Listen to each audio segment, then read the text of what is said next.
James, thank you for being on the show. Melanie, thank you for having me. I'm excited to be here, and I hope I say something useful. You will, you will. You seem to come from the public speaking world like I do. How do you explain to people what you do? Gosh, sometimes I start by asking, how much detail do you want? Plenty. We have an hour or maybe a little bit more. Okay. Do you want the TLDR? Do you want the short answer is I try to make the world a little better place, and I do that through a lot of different ways. I'm known in spiritual circles as Reverend Up, and my catchphrase is up yours, which is not an insult. It's an invitation to raise every part of your life up to a higher level of peace and joy and happiness and results. So I try to help people up their lives through a lot of different ways, hopefully through speeches or sermons or through coaching work that I do or training work that I do or books that I write or music that I play. So I'm here to try and bring things up. That's amazing. I didn't know that you are known as Reverend Up. That's a great phrase. Another hat. Thank you. I think that everybody needs to have faith in something or some form of hope in these weird times we are living in. Have you sensed that as well? Yeah, I've sometimes thought of, are you a Star Wars fan? Yes. I sometimes feel like we're living in the Revenge of the Sith, right? Or one of the Sith-focused movies where it's like the Empire is, like, coming and there's all the evil and terrible things. But there's also hope too, right? If we only focus on one part of the equation, then it's easy to get down, and there are a lot of people who are down and disenchanted. And I'm not quite sure how things are in your home country, but over here in the States, whoo, there's a lot going on. Did you hear about what happened at Bondi Beach? I did, and that was tragic, and I am so sorry. My heart goes out to people worldwide, but also Australians that were directly or indirectly affected by that. It seems like we've exported some of our violence, down under. So that that was a shame. It Eh, was Go ahead. sorry.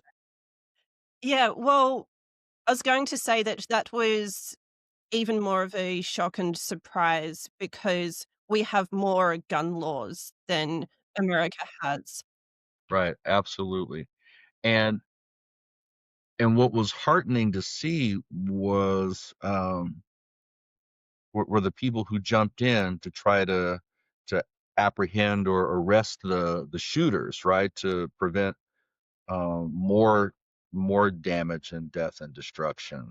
So it's good to know there's still some heroes out there who are trying to just step in. That's not an active, well, should I do this or not? It's like that was what Osho once called a choiceless moment, right? Osho was a great spiritual teacher, and one of the things he said that really struck me was he said, choice only exists in a confused mind. I could do this or I could do that. If I'm vacillating between two or more choices, I'm confused. But if I have a choiceless moment, in that moment I'm absolutely clear. Here's the right thing to do, and I do it. So for that person, here's the right thing to do. Jump in and try and stop this guy. Choicelessness. So Do you think that sometimes we have a clear moment of knowing this is what we have to do? I think most of us do. And if we stop and think about it for a moment, there was probably a time in your life, Melanie, where you were absolutely clear in a moment, and maybe you hadn't mapped out a plan for it, or you didn't debate it, or there was no spreadsheet involved. You just knew in that moment, I need to go here, or I need to stop that, right? Yes. Have you had a time like that where you just perfect clarity?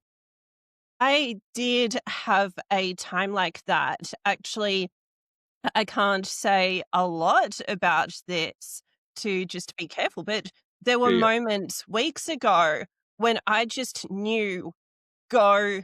and be somewhere else and reconnect with people who are somewhere else. And I felt so grateful that some people caught up with me for the first time in years. Mm, So it was like this gut instinct, and maybe it comes from something beyond ourselves that's telling us this is where you need to be. yeah, yeah. There's a knowingness. I don't know if science has figured this out, probably not, but I think we all have this knowingness, this felt sense, this gut. It's like, oh, I need to go over here and do this thing or reconnect with these people or walk away from this situation. And we don't know what it means. Our rational mind can't make sense of it in the moment. We just have this compulsion. I need to be over here.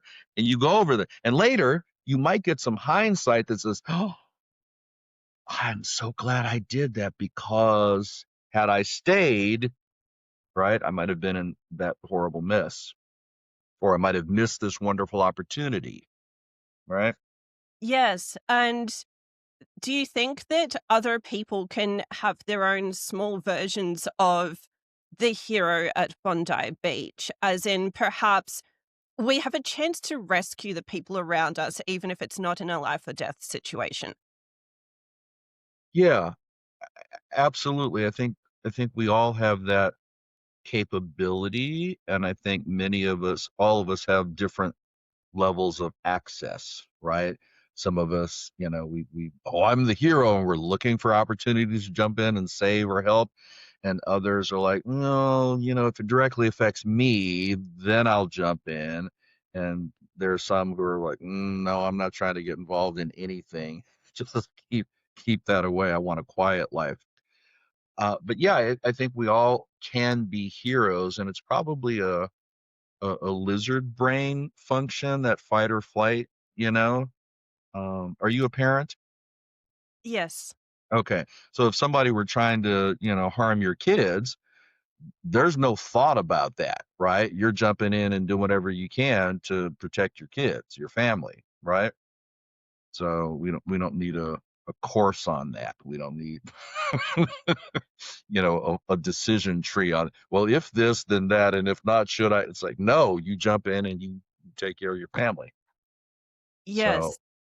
but for some people, if it isn't a life or death situation, then the mind takes over and we start to parse out, well, what's the risk to me? And can I help it, but not be involved too much? And like, what's the minimal amount of help I could give that's still helpful, but doesn't obligate me?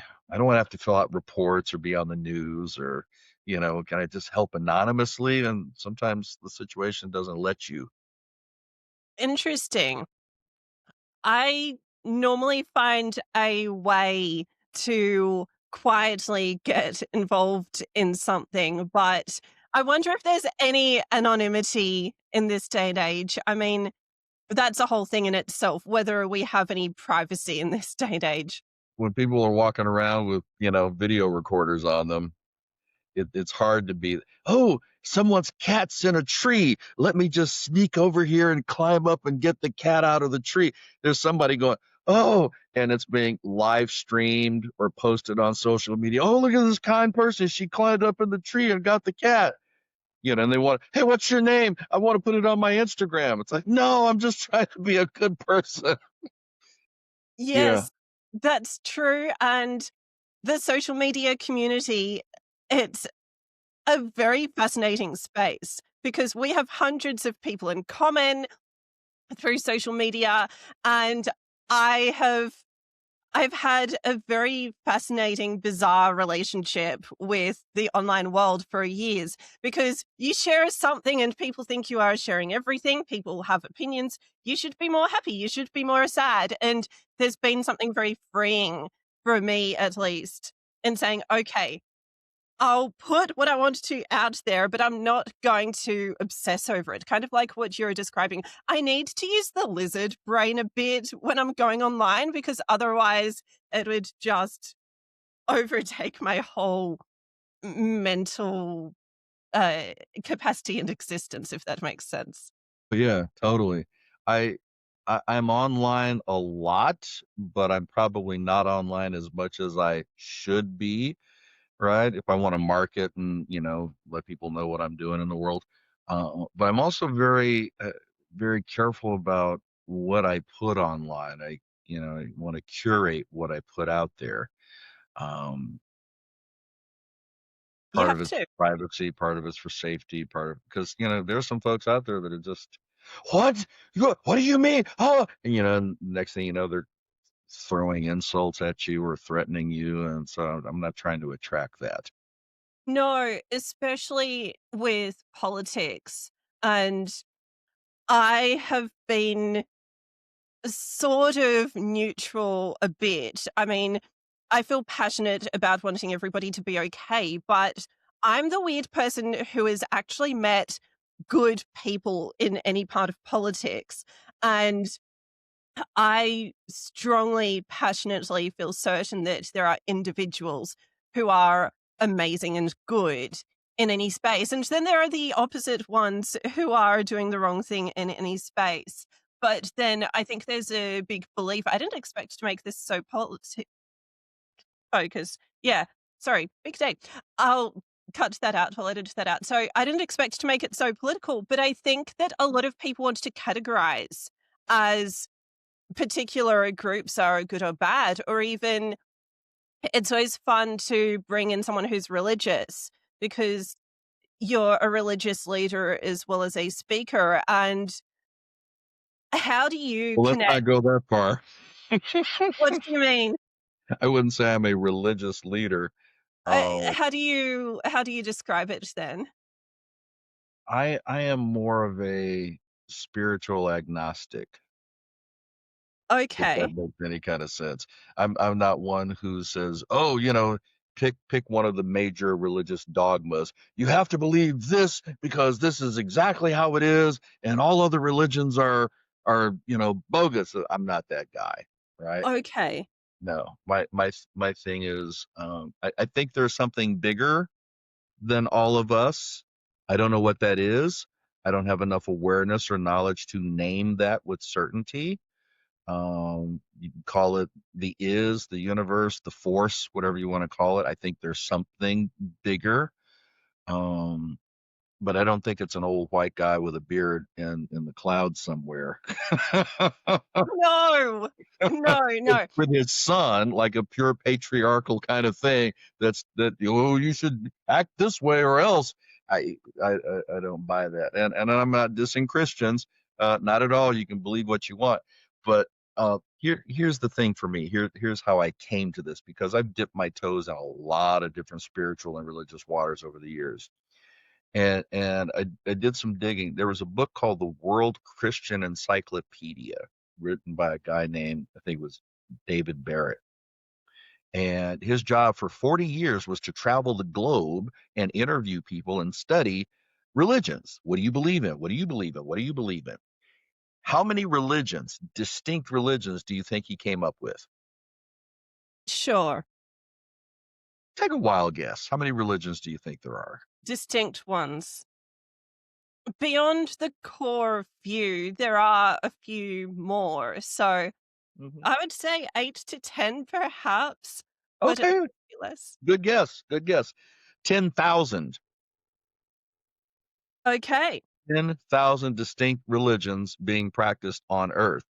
150 of them have at least 1 million followers. So it's not three or four big ones and then a bunch of cults, right? Christianity alone has almost 43,000 different denominations. I'm sorry, 4,300 different denominations.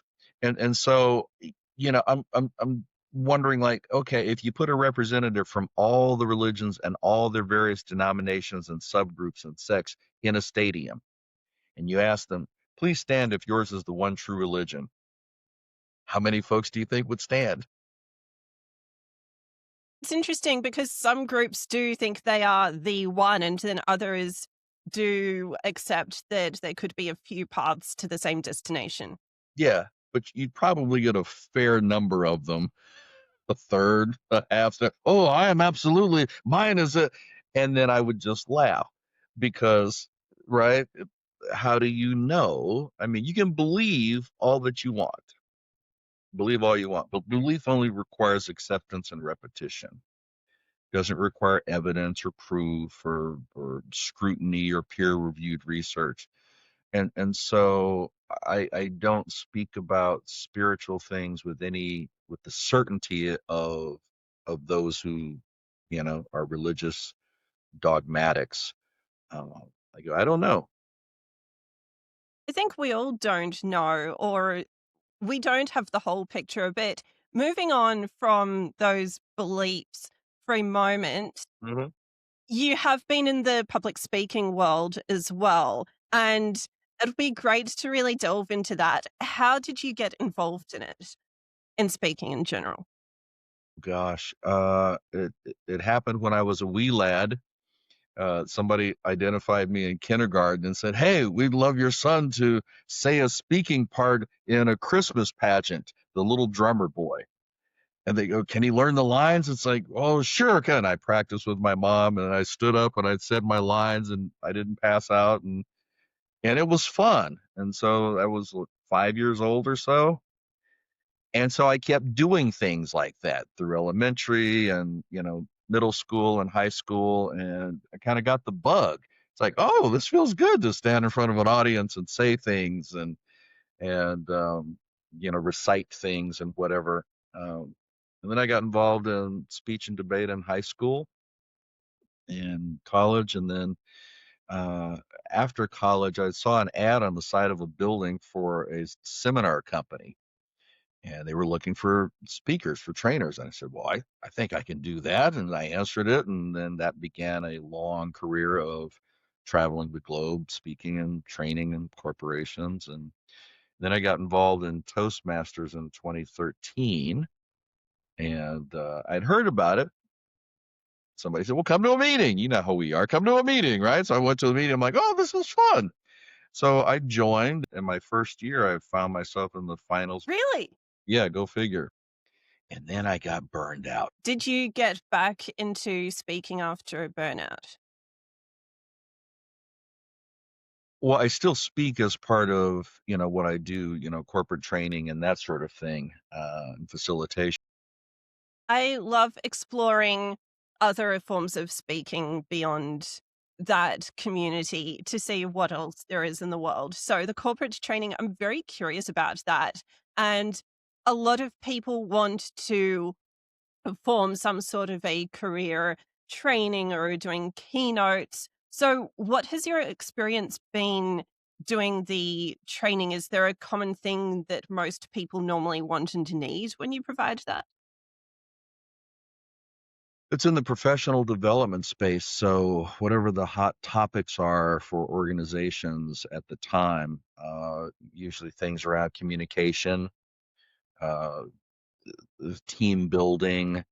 The last few years, there's been an uptick in managing stress, promoting wellness and resilience, right? Those kinds of topics that I know are near and dear to you. Change management, how do you deal with change? That's a constant topic. Um, I think a lot of organizations are trying to find answers to things that are persistent problems. And a lot of the training does not work. And it does not work because it's not combined with follow-up coaching to ensure that people are actually applying what they are learning. And when they run into problems, how do they adapt? And so that's the first part of it. Training is helpful if you combine it with follow-up coaching and support. The second part is a lot of organizations are trying to solve problems that they're baked into the system. And until they're willing to change the system, they're going to keep having these problems. Interesting. Do you think sometimes people think it's the individual that needs to change when really the whole organization needs to change? If you know, if you plant a seed in a flower pot, right, and you expect it to grow and it doesn't, do you blame the seed or do you look at where you planted it and are you nurturing it? Seed can only grow in the proper environment. What sorts of issues have you seen that organizations need to change? Of a structural nature, Sure. it's something that most other countries have around the world, except for the United States. We don't have guaranteed paid time off in the None? U.S. No, it is not a federal law that companies have to provide guaranteed paid time off. Companies do it on their own. So maybe you work for a company that offers paid time off, maybe you don't. It's on a company by company basis. You were years old when you found out. That is amazing. Yeah, I mean, I heard it's so much sickening. about I heard about the healthcare system in America, but I didn't realize there are some companies where so are you saying even as a full-time employee on a salary, full-time permanent, you could have 0 days off You could, paid? you could. Now it's a competitive tool. So if you are a good candidate, right, lots of skills and experience, and you've got three or four companies lined up who are competing for you, then whoever offers the paid time off is going to get greater consideration. So a lot of companies will offer it, but how much they give and to what degree, that varies. It's a company by company thing. The other thing is guaranteed health care. Healthcare is normally tied to a job or you buy it yourself, right? But there's no Medicare for all, there's no government mandated healthcare, provided healthcare. So if you have a job, you hope that it provides healthcare. And then what kind, right? Does it provide small benefits, medium benefits, or big benefits? It's hit or miss. Health insurance is so complicated everywhere. Even though we have something over here, I think when you do go for those privately provided options, you really need someone to explain it, and you never know exactly what's included. So that's a huge issue because healthcare, it's going to be needed more and more. We have obvious issues like the aging population. I also like to think a lot about prevention. So I wonder if perhaps people are also getting stressed out or trying to figure out how they can keep a healthy habit when they are doing so much work. Have Yeah. you seen that? Yeah, I mean there are a lot of wellness programs and initiatives that have sprung up in organizations over the last 30 years or so. Many companies will have what's called an EAP, an employee assistance program. So if you're struggling with things, you can call them, and there's a counselor or somebody who can help you with things or help you provide resources. Some have, yoga classes and meditation rooms, and so usually some of the larger tech companies, which have trillions or billions of dollars to spend, will fund more of these employee wellness type programs and benefits. But if you're not one of the big tech companies with billions or trillions of dollars, maybe you'll get something, maybe not. So the onus is really on the individual to go, I need to take better care of myself. What can I do? The challenge with that is so many people are on what I call the hamster wheel, just running, running, running, running, running like a hamster, just trying, I got to get it done. I got to get all the things done and check all the work boxes and the personal boxes and the family boxes. And then where's the time for you, for The hamster sleeping? wheel. The The hamster hamster wheel. wheel. Yes. Yeah. Does that to you, does that look like people getting into a workaholic habit of constantly doing things? Yeah. Yeah. And not just going to work and running all day, but coming home and still doing a couple of hours of emails or proposals or meetings or whatever, working on weekends. And then that's just if you're a solo person. But if you've got a partner, if you've got a family, kids, now you have all of those things you have to balance. And so you go from one wheel to another wheel. You have 2 or 3 different hamster wheels you're running on. And when do we ever get off a wheel to stop and just take care of ourselves? Yes. Sadly, Taking for most people, it only happens when, we have a breakdown. Oh, is that what you've seen, that people finally do care for themselves when they are at a breaking point? Well, yeah, you have a heart attack or a stroke and now you're in the hospital. It's like, well, okay, I guess there's nothing for me to do but take care of myself now. And I think the thing is we shouldn't have to wait for our bodies to remind us in drastic fashion that self-care is important, right? But it's hard to do if we're in this grind mentality. Yes. The grind mentality, you mentioned burnout before, and I think people can get burnt out by employed work, by family, from anything.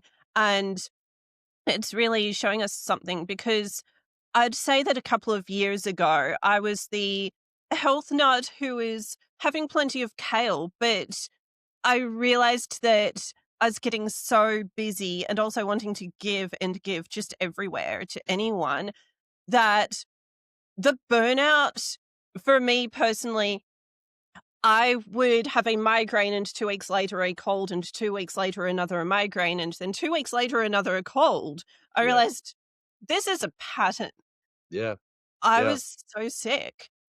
Have you seen people getting really sick from burnout? Oh yeah. And to be clear for all the viewers and listeners at home, uh, burnout is not a thing that you get rid of in a weekend. Oh, I'll sleep an extra couple of hours this weekend and that'll get rid of my burnout. No, no, no. That is a chronic to acute health condition that could wind up putting you in the hospital with adrenal fatigue or, just horrible things. And so you really want to avoid burnout. But yeah, there are people who will just work themselves nonstop. And especially if you work at a job that doesn't pay you a living wage.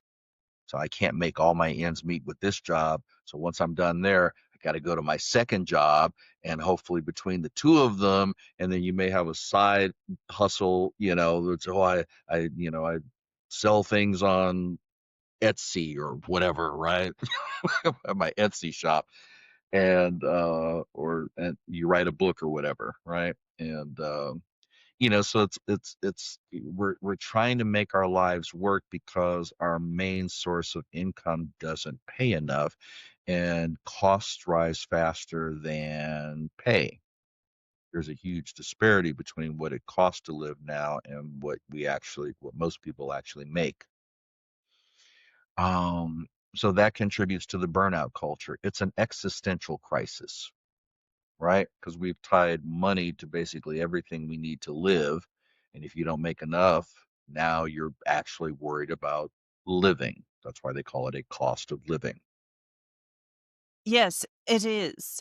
Over here, the cost of a rental to live in is becoming so high Yeah. that I would say if someone had bought property a decade or 2 ago, then they might be doing okay, but if they didn't, then the rental prices really for some people, 1 week of a rental pay could be most of what they earn in a week, and so Yeah. needing to work for someone else and do a side hustle or grow something to become bigger than a side hustle, it has became it's been the standard now. So I think what you're describing, it's happening in a bunch of countries where there's now a minimum of you're going to work for someone else and yourself and maybe multiply that, work for 2 other people and do a few different things yourself. I bet you there would be some people who are doing the Etsy and the book.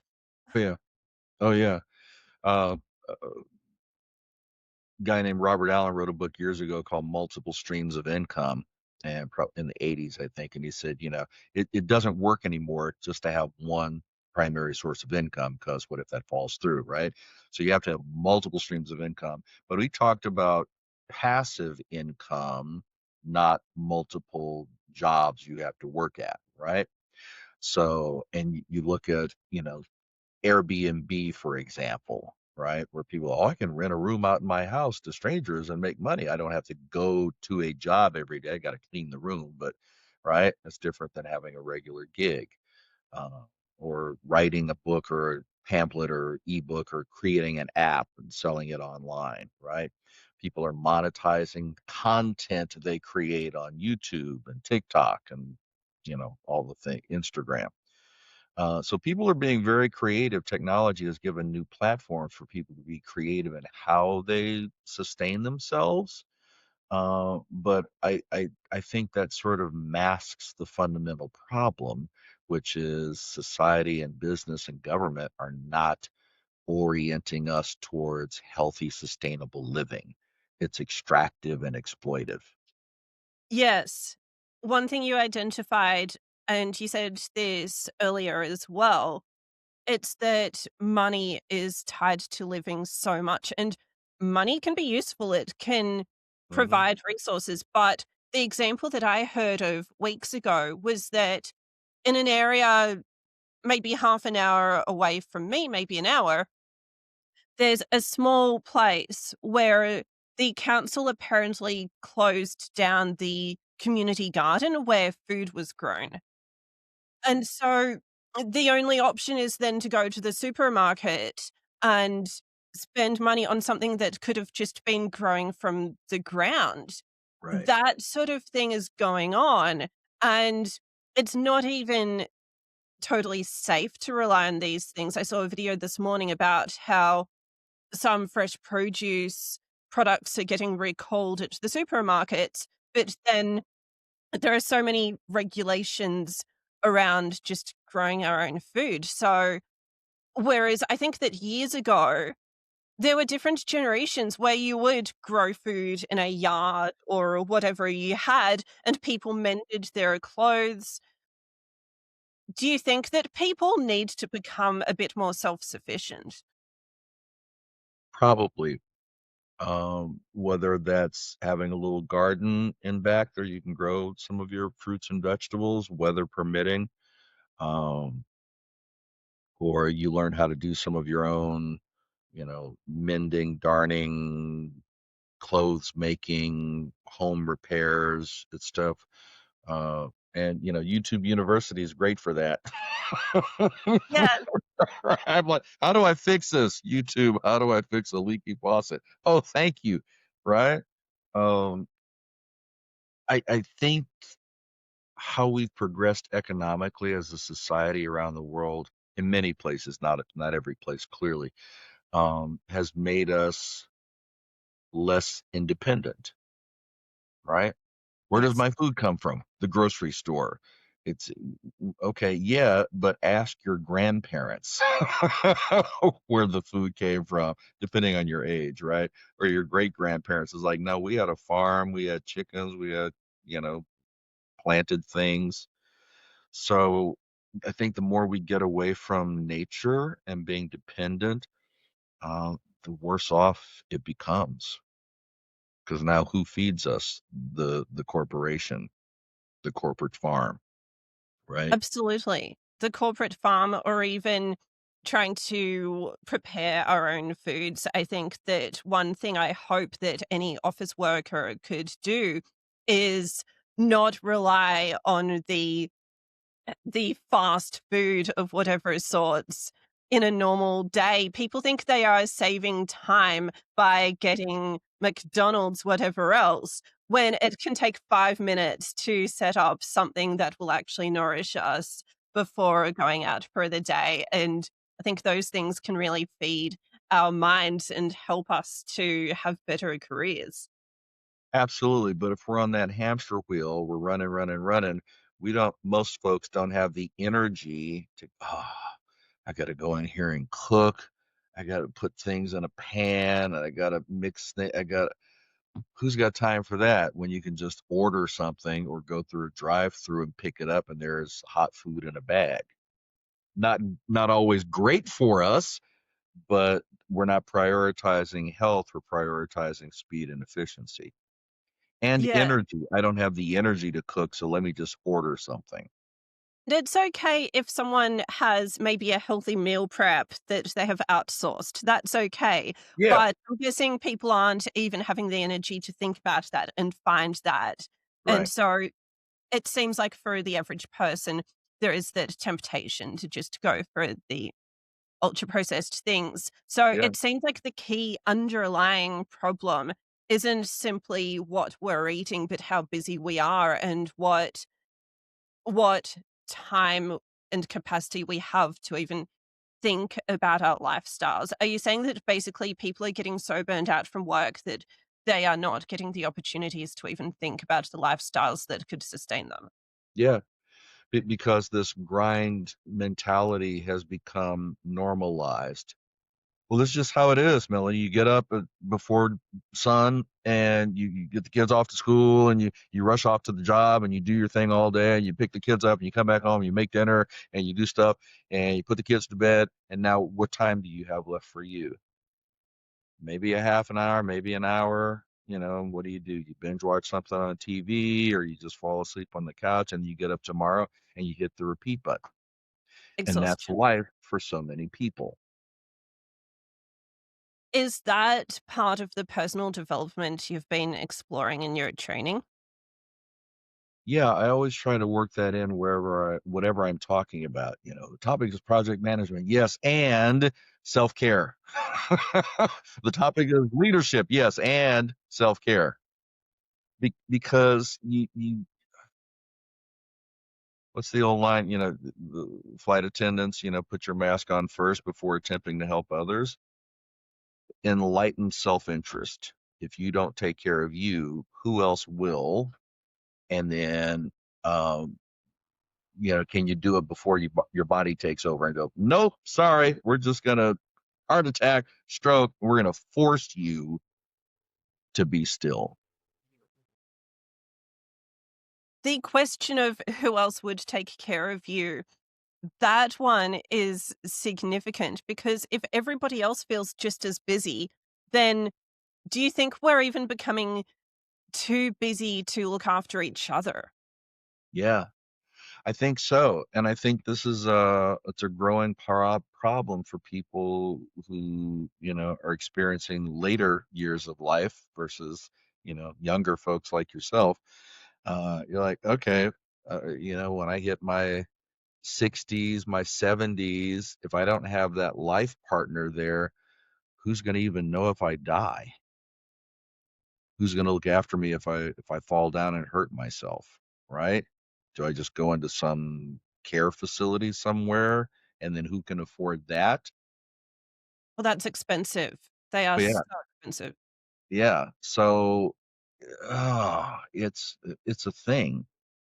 Well, that's even another thing that has tied money towards people's lives because there were cultures and times when generations helped each other Yeah. collectively. They lived with each other. We have generational homes we call them tribes, villages, right? Where, grandparents were living with their kids and living with their grandkids or even great grandparents. And so, there was a sense that we take care of each other, right? It takes a village not only to raise a child, but to support a family, right? And so we didn't throw grandma in the home or grandpa in the facility, right? They were there in the house with us. And the grandkids could learn from the elders, right? It was support. But, for the last 50, 60 years or so, it's been this move towards, no, go out, be independent, be on your own, leave your grandparents and your parents and boom. And so we move further away, right? And here you are in the big city by yourself trying to figure things out, right? And so, yeah, we've become more independent but also less secure and more Yes. isolated. I don't think I would want to live alone a lot of the time, potentially. I think some people like that when they think that they have what they need, but I yeah, I do sense the vulnerability in like what you're saying, what if something happened and no one noticed? Yeah, yeah. And it could be a simple thing, like you fall down, right? You sprain an ankle or something, right? It's like, "Oh, okay, who do I call? Do I have a friend that I could actually call who would come over and know what to do?" I gotta think, how many of my friends know first aid or that, right? Or would be willing to do that. "Oh, I'd love to, but I'm at work right now. I can you hold on? I get off at 5." Yeah, I'll just lay here on the floor until So then the 9 to 5, or at least the grind and hustle, is getting in the way of people being available to help each other in moments like that. I feel so passionate about community, and I don't know if maybe corporate organizations are finding ways to create a sense of community within those spaces, or perhaps people are getting community outside of work. There's there is so many forms of community, and have you seen have you seen people who have you seen people who are doing better in work or life, who are finding those people they can rely on, be it friends or groups of any sort? I think a lot of us tend to gravitate towards community or something that looks like belonging. If you think about Abraham Maslow, middle level belonging. And so I don't think we're meant to live in this thing called life by ourselves. So work itself is a form of community, right? So if you don't have any family or friends, you go to work, there's your family, there's your community, right? You work on a team, all right? That's your close community, right? There are a lot of there are some large organizations that will have affinity groups. So even though you go there and work there, maybe there's the new mothers affinity group, or there's a group for BIPOC, right? Or What's that? LGBT, Black, Indigenous, and people of color, or LGBTQ plus. There might be an affinity group for that, or people who like to run or bicycle or bowl or whatever the thing is, right? And so, depending on the size of your organization, there may be affinity groups where you have small family like things focused around an activity, right? Um, That's an idea. yeah, yeah. But I think work in general does kind of feel like it meets a belonging need for many people. You see the same people, you develop relationships, right? Which is why corporate restructurings, layoffs, terminations affect people beyond just the org chart hierarchy. Oh my gosh, I had a really good mate that was on my team and now they're gone, right? Or I got moved to a different department. I got to learn a whole new set of people. It's highly disruptive. So I think a lot of organizations don't consider the personal and relationship impact on people, the psychological and emotional impact on people when they make these kinds of big sweeping changes. Are there any ways to make those changes a little bit easier, or to adjust how the changes are done? I'm glad you asked. And here comes shameless self plug. I just finished a book a few weeks ago called Feck Up, FEC apostrophe D up, how fear, ego, and culture sabotage change and what you can do about it. And what I talk about in that book is it's not a guide on here's how to do change in organizations, because there's a ton of methods out there about that. This is about why 60 to 70% of most change efforts fail. And it's because leaders don't understand what happens when the change that they're proposing or implementing triggers fear, ego, and culture responses in their people. And the book that I'm editing right now is a sequel to that, which is about unfecking yourself, right? How do you meet the fear, ego, and culture and address it from a more systemic, structural place, so you don't have fear, ego, and culture running amok. These aren't What things to be fought against. These are things to learn how to talk with. What is the ego-driven response to you? So you go to work and you're used to doing your thing every day and you've gotten pretty good at it. And so I'm the expert on XYZ. Then here comes management going, "Oh, Melanie, we're gonna change all of this. Now we're gonna put a new system in."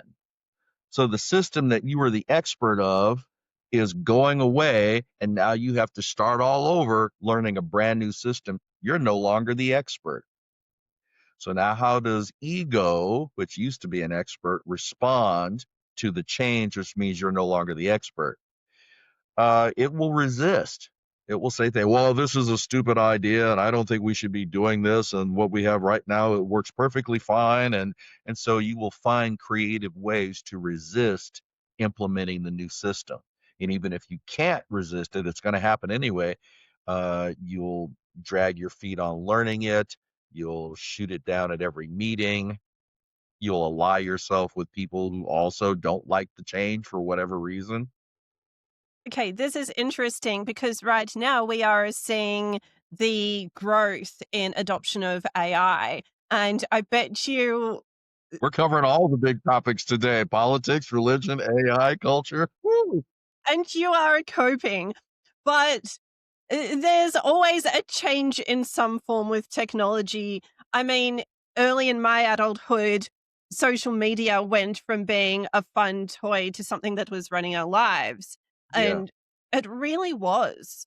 I mean, I my first year after a school was in 2008, and social media was totally different then. So that has really grown, and suddenly everybody is expected to be a brand, whereas we were early adopters before. So that's a change. And then AI, we're all trying to even wrap our heads around it. I'm sure in your generation, there would have been, well, there was a generation at some point where people were deciding, do I want to use email? There's always something. I am pre-internet old. I am pre-personal computer old. I see. I may not look it, but but yeah, I was when I enrolled in college, we had punch cards. You ever seen those?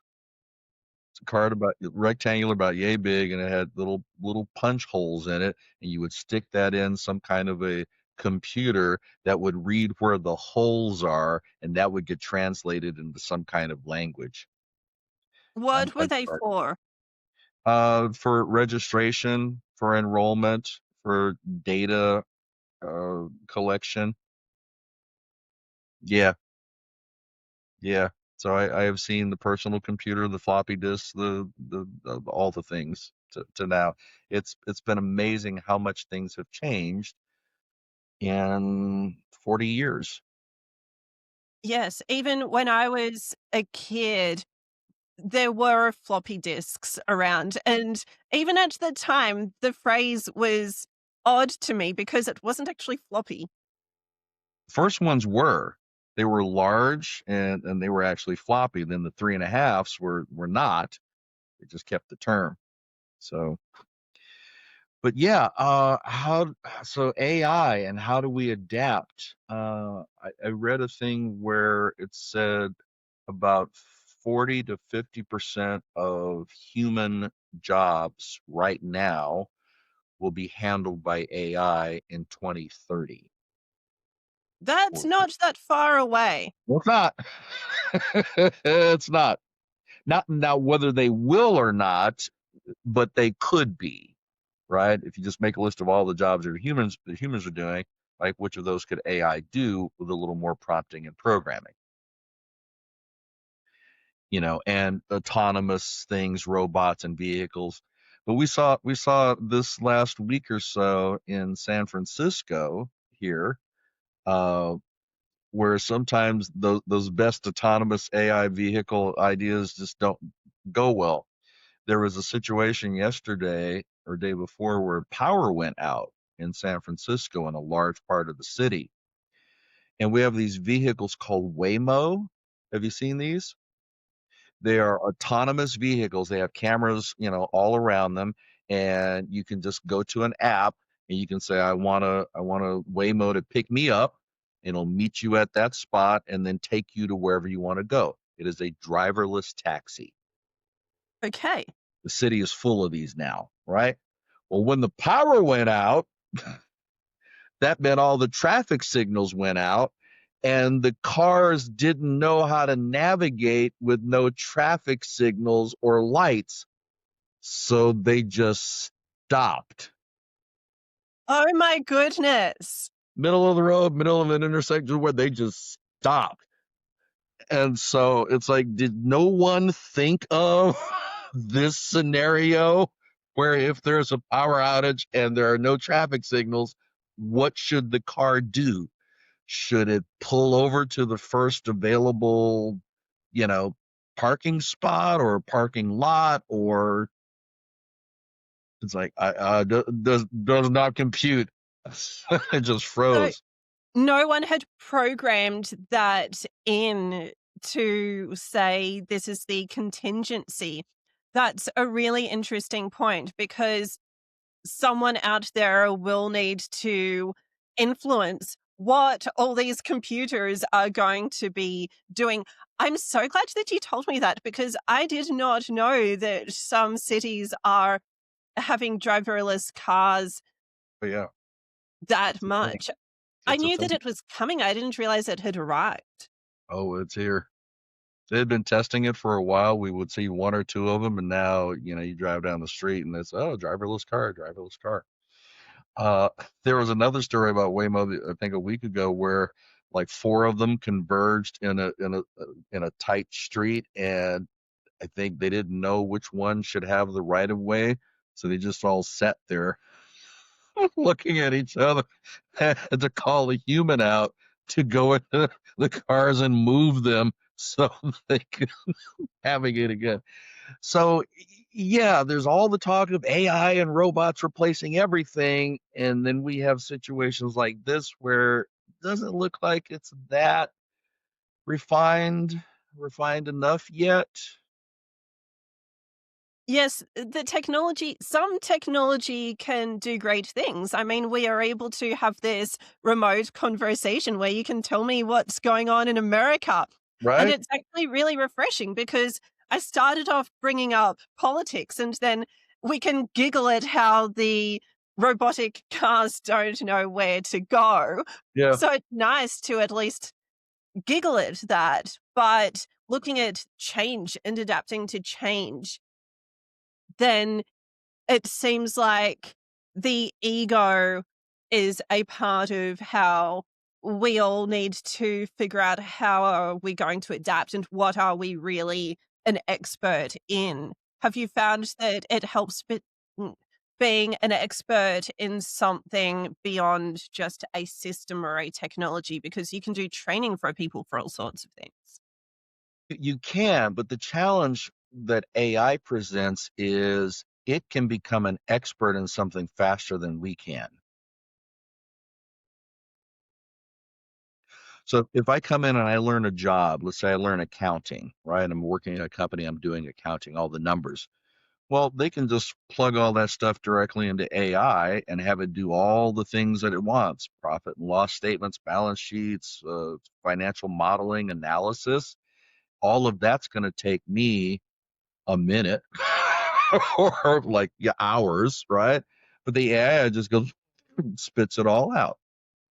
And then you can just keep asking it questions. And then, assuming you ask it the right questions in the right way and it gives you accurate data, all right, you can get much more productivity out of one person asking the right questions in an hour than you can out of one person trying to figure all the stuff out themselves.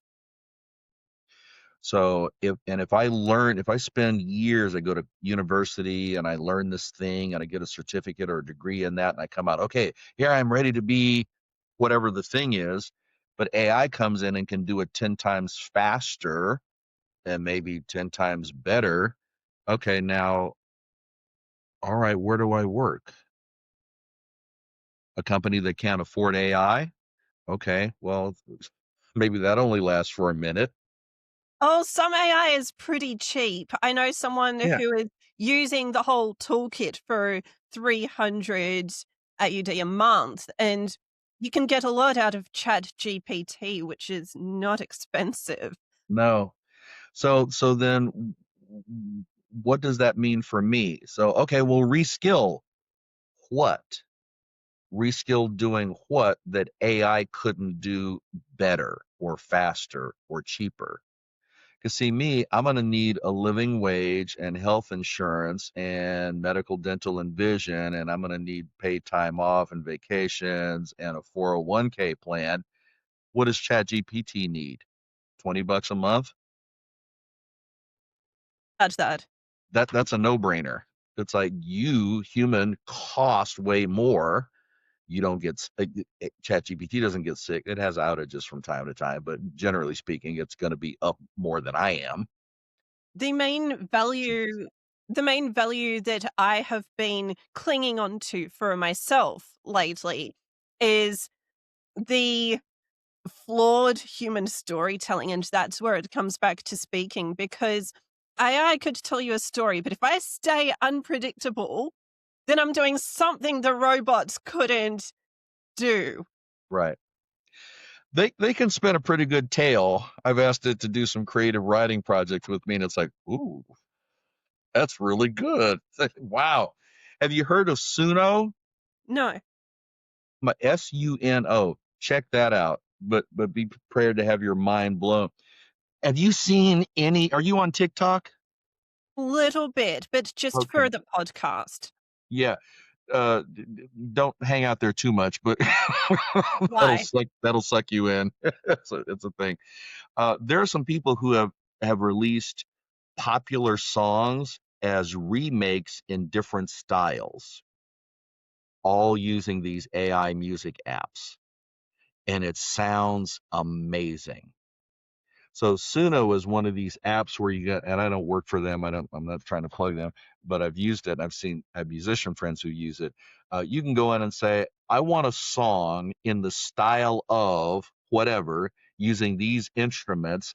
And you can either feed it lyrics that you've written, or you can just say, come up with lyrics, and I want this lyric to be the hook. Go. Give it a minute. Boom. You got a song. That's a whole thing in itself, because the Australian music industry went against AI power players of some sort, because it was, I think from what I heard, AI providers were using the intellectual property of the musicians. And I can just hope that, just like the raw storytelling of a speaker, there's something very raw and human about the old fashioned songwriting. I mean, I still listen to 60s music, even though I wasn't even from that time. And if you find a very raw recording of Bob Dylan, then sure, maybe the robots could replicate that. But I need to really trust that perhaps there's a soul behind some of what we make Yeah. that can be valued. And I think that may be the saving grace is the human backlash against AI. It's like I want is that human or AI? I want the human version. Oh, but AI is good. No, I want the human version. Like we order things. It's like I want there's an old saying, the real McCoy, right? I want the real human version. So I think that will maybe slow AI adoption for a while. Also, just the enormous ecological impact of building an AI data center, all the water that's required for cooling and the land space and all of that, and they drain on the electric grid. In Arizona recently, a city council, I think, vetoed an idea to build a massive data center there because of the water and the power requirements. They're like, who's going to pay for that? Actually, an engineer told me months ago that the great environmental factor for those centers is that the machines heat up and need to be cooled down. So it's probably air conditioning and other things like that. It's cooling down the Yeah. machines. Yeah, it's cooling down the machines, right? Because the faster you process things, the hotter the chips get, and so they need to cool that, but on a massive scale, right? And a lot of that's water cooling, and even if they're recycling the water, um, it's still a massive water drain and impact on the power grid, right? So does that make everybody else's rates go up? That's a whole thing in itself. Maybe we all need more solar panels. I don't know. I haven't used those yet. But let's loop back because you help people to level up and boost themselves. So I'm wondering, with all of these things going on in the world, we live in some weird times. What are three lessons that you can give to people to guide people's confidence? Guide confidence. There are three things to guide people's confidence. Number one, stop comparing yourself to everybody else. And it's hard to do if you're on Instagram or social media and you're seeing everybody else. It looks like they're living this amazing lifestyle. Oh my gosh, they're traveling all over the world and they've got six-pack abs, and they're just, it's like, no, that's not the real them. Some of it's probably AI. So stop comparing yourself to other people. They have their path, you have your path. Focus on your path. Number one. Number two, give yourself credit for what you have not only achieved, but actually survived.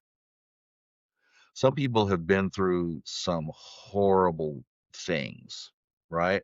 Lots of trauma, all kinds of things. And so for them to still be here right now, hitting play and listening to this podcast, right? Yeah, maybe it's been messy, maybe it's been really hard, but they're still standing. You're still standing. You made it this far. It wasn't easy. Maybe you did a lot of it by yourself, but you're still here. So give yourself credit for that. And if you've been able to get along or even thrive, yay, up yours. You've been knocking it out the park. Good for you. And the third thing I would say about building confidence is pick a thing and get good at it. Learn how to do that thing. You don't have to do all the things. Pick a thing and just get incrementally better. You don't even have to be the best at it in the world, right? That's comparing again. Pick a thing, learn how to get a little better and a little better at that. And the confidence will come from seeing the results of you getting better. So that's what I Definitely. would offer. You're a James, good interviewer. oh, thank you. I like doing this.